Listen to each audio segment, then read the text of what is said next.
Prasad education skills. ఈరోజు laptop or డెస్క్టాప్కి password ఎలా క్రియేట్ చేయాలో చూపిస్తాను.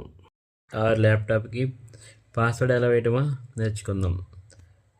డెస్క్టాప్ మీద కంట్రోల్ ప్యానెల్ ఓపెన్ చేసి user accounts,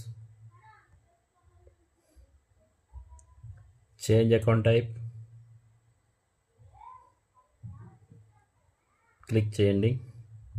create a password, new password అనే చోట మనం ఏదైతే పాస్వర్డ్ ఇవ్వాలనుకుంటున్నామో అది ఇచ్చుకోవాలి.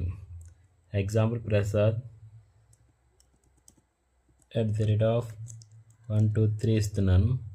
కన్ఫర్మ్ పాస్వర్డ్ దగ్గర కూడా సేమ్ ప్రసాద్ @123.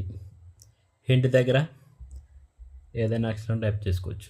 క్రియేట్ పాస్వర్డ్ కొట్టాలి, అప్పుడు క్రియేట్ అవుతుంది పాస్వర్డ్. అప్పుడు క్లోజ్ చేసుకుని రీస్టార్ట్ చేసుకోవాలి. కంప్యూటర్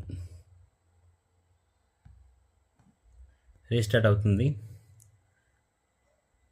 రీస్టార్ట్ అయ్యాక ఓపెన్ అయినప్పుడు పాస్వర్డ్ అడుగుతుంది. డిస్ప్లే వస్తుంది.